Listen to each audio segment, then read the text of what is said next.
Hello. Hello. Hello. Akkam jirtu nagaa keessanii? Nagaa keessanii jirtu? Nagaa alhamdulillah. Nagaa galata. ታዳጊዋ ሲቦን ብርሃኑ ትባላለች። የ8 ዓመት ታዳጊና ቤተሰቦቿ አብዝተው አይናቸውን የሚጥሉባት ብሩህ ተስፋ ያላት ልጅ ስትሆን ነዋሪነቷ በምዕራብ ሸዋ ሜታ ወልቂጤ ወረዳ መሆኑ ተሰምቷል። ታዲያ ከቀናት ባንዱ ሀገር ሰላም ብላ ባለችበት ከየትና እንዴት መጡ የተባሉ የሰው አውሬዎች አግኝተዋት ኑሮ ከሰባዊነት ተግባር ውጪ በሆነ መልኩ ያስገድዶ መድፈር ወንጀል ፈጽመውባት ሲያበቁ ገድለዋት ህይወቷ ሲያልፍ አስክሬኗን ሰቅለው ከሰው እይታ ተሰውረው መሄዳቸው ነው የተሰማው። እርግጥ ነው እነዚህ ግለሰቦች ከሰው ፍርድና ከሰው አይን ቢያመልጡም ቅሉ ሁሉን ነገር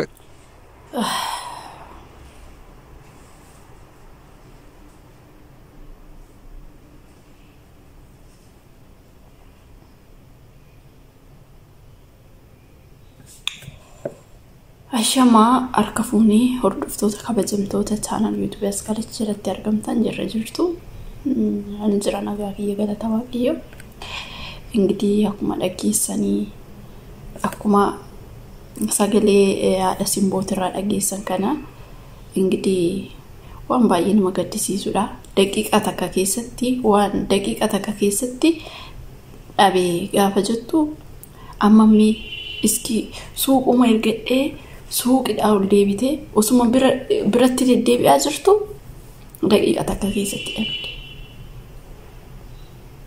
Ingitii asibu maal akka biyya keenya maal akka jedhamu dhugaa dubbachuuf baay'ee ulfaata. Maal akka jedhamu bichaa hin beeku. Fitii leevan jechuu hin dagatina. Sagalee ta'aa fi hundi keessanuu waa'ee biraa ani sabam ani maal jedhu ijoolleen tokko waa'ee eebeenii fi ijoolleen tuni umurii isaanii wal fakkaataadha. Kun san Itoophiyaa godhee kana akka Oromoo daa'imti tuni waa'ee poolitikaa dhiistanii osoo waa'ee wal qoqqooduu dhiistanii kun hundumtuu ijoollee tanarratti hin ta'u ture.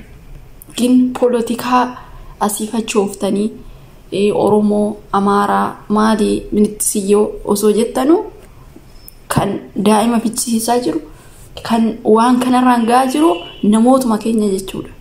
Maaliif jennaan waa'ee poolitikaa taasa'u ammas namni keenya miidiyaa kanarratti ba'ee sagalee ta'uu fi dhiisee gana ishiin Oromoodha tuni Amaaraadha warri Amaaraa dubbachuu fi didee namni kana waa'ee kana keessa galchitu dhugaa dubbachuuf sammuun kee sirrii miti. Waa'ee poolitikaa jechuudha. Eevensi yoo taate isaan daa'ima omaa hin beeknedha. Amaaraa Oromoo kana namatu eenyu jedhe malee waan ikkoo namummaa keenya tokko godheetuma nuumu. Gin annamaa qabanii deemuu osoo hin taane kan waaqaa. Jecha namaatiin deemna osoo hin taane jecha waaqatiin deemuu qabna. Jecha sagalee waaqayyoo fudhachuu qabna. Ittiin deemuu qabna malee kan namni haasa'e yookiin immoo kan namni jedhee deemuu hin qabnu. Ganaa immoo waa'ee poolitikaa haasa'aatii warreen jirtanii biliis waan akkanaa kana dhaabaasanii jechuu kiyya kun dhaamsa kiyya. Maaliif jennaan kuni waliif fakkaatu waan waa'ee poolitikaa bicha kuni labichaadha jechuudha.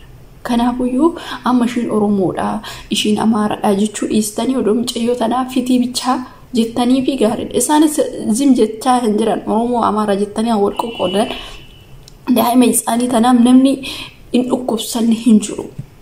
Dhuguma dubbachuuf namni nama ta'ee daa'ima isaanii tanaaf hin dhukkubsanne hin jiru. Hundi keenyayyuu Oromoo taate Amaaraa taate nama taatu nama dhukkuba. Simbirroonuu gaafa duutee karaarratti argitan ayyiin jettanii nama mararti koo wanti lubbuu qabdu nama marar.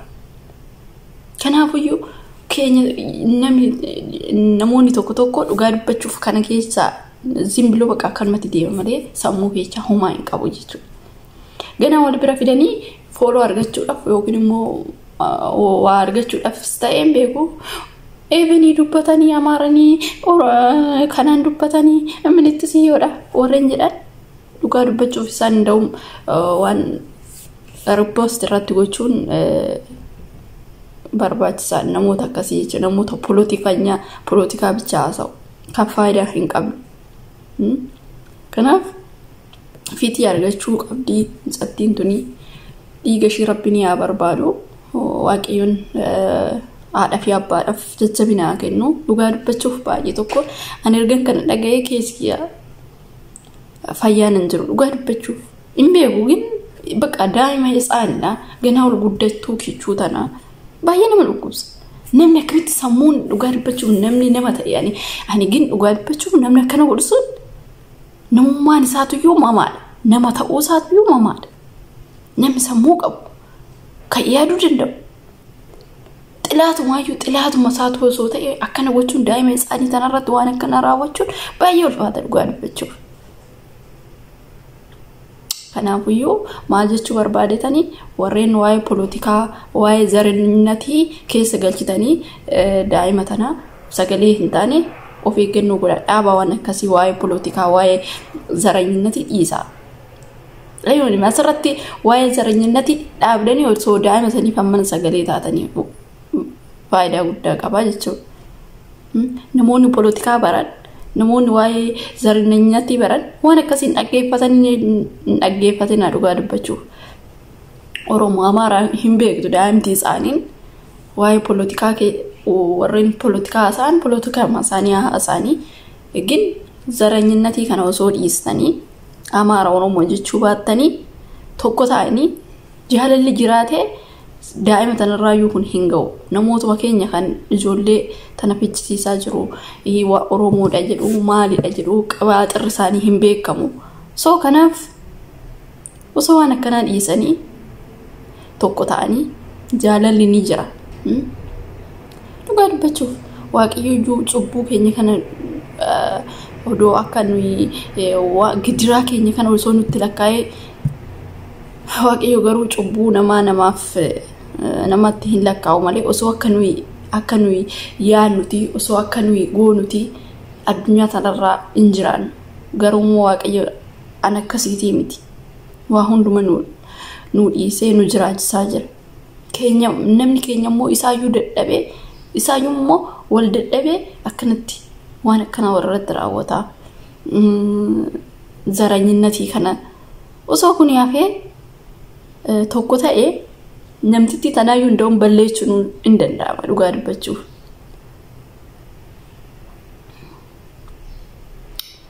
Ingidihi akkasii soo wanti baay'ee tokko nagaddisiise wanti baay'ee tokko natti dhaga'ame maal seetanii dhugaa dubbachuuf ganaa waa'ee daa'ima kana fitii dhiisanii waa'ee zareenyatii Oromoo isheen simboon Oromoo maal ishee Amaaraa waan akkasii dhiisaa dhugaa dubbachuuf namoonni akkasii fudhatan dhiisaa politikaa akkanaa dhiisaa mucayyoon tuni fitii argachuu qabdi waaqayyo dhiiga ishee barbaadu daa'ima isaanii akkanaa tana ganaa ol guddattuu tana kichuu tana yeroo karaatti hambisan baay'ee namatti dhaga'a sammuu dhugaa dubbachuuf waaqayyo afaraduu gin baay'ee ulfaataadha.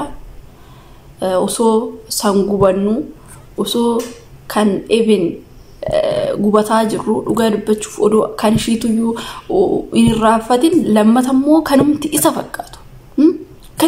fakkaatu dhufe jechuudha. Sadaffammoo eeggataa jirtu waa'ee wal qoqqooduu kanatti.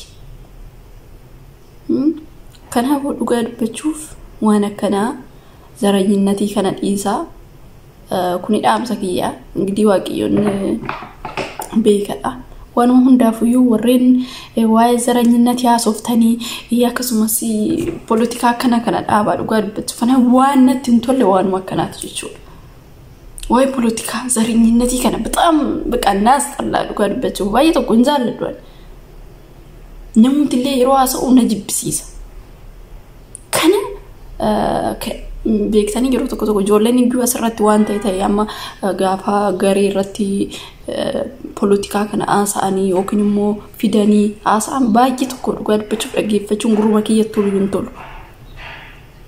Kanaaf waan akkasii dhaabaa